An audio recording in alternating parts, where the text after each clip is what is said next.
We've basically embargoed China. There is not going to be any more supply of many, many goods from China, right? We do that to pharmaceuticals.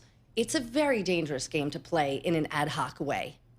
So you put all this stuff in a blender, and I don't know what goes in this blender anymore, but what does it do to your economic forecast? Do you even, I guess you have to keep taking the best stab you can. we keep analyzing and expanding our modalities for analyzing what the weighted average tariff rate is. But what we have, and this is almost stupidly simple, but what we have done is we've looked at the uncertainty index that Baker and Bloom put out from Stanford. Now, one of the bases of that index is actually the EIU database, our written work over the last 30 years. That's one component. Another component is the change in tax code that's anticipated over the next 2 years. Obviously, we have the TCJA coming up. That leads to a lot of uncertainty. And then the dispersion of economic forecasts. And when you use this index, you can see that it is correlated with recessions. You know that those recessions weren't, they were called after the fact, as NBER does,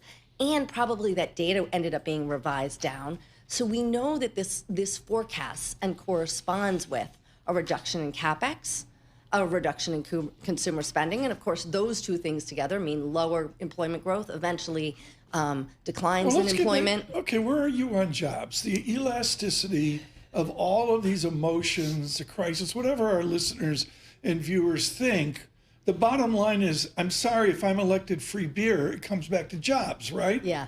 When do claims pop, or other series that Constance Hunter looks at? Yeah, and I mean, we're expecting somewhat softer jobs in the April report, but that's going to be a really critical factor, I think, in when the Fed can actually go ahead and move rates, right? So as long as jobs are holding in there, and of course, we know it's at best a coincident indicator, probably a lagging indicator in many instances, but they are still going to wait to see some weakness. So we're going to look at things like hours worked. We're going to look at the diffusion index. We're going to look at the composition of what types of jobs are being created, because state and local governments are probably going to pull back on some of the hiring they've done. They did make up hiring over the last 4 years since the pandemic, because they were under hiring in all the years following the global financial crisis.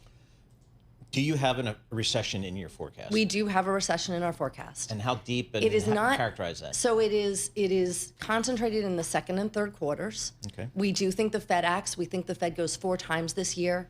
But it really just depends on if we can dampen down some of this uncertainty. If they could come out and be a little more clear in the way they communicate. Oh, come on, you're dreaming. What are you, an economist? I mean, whatever anybody's political persuasion, Paul, am I right? We're hanging headline to headline? Sure. Yeah.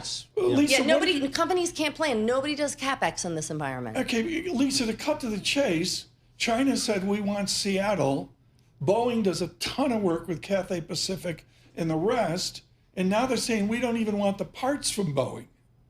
And I keep getting notes from smart people saying it's a whole supply chain thing. Yeah, and the supply chain is so integrated across borders as well, right? I mean, we can't do manufacturing. Your shop, EIU, owns supply chain analysis. What do you look at? So we're looking at all the intermediate goods, right? So if you think about even manufacturing in the U.S., even the manufacturing we do here takes imported parts and puts that into the final goods, right? So this is like the policies of Juan Perón in Argentina in 1945, when he said, well, we're just going to make everything here in Argentina. Like, if we keep going down this road, it does not end well.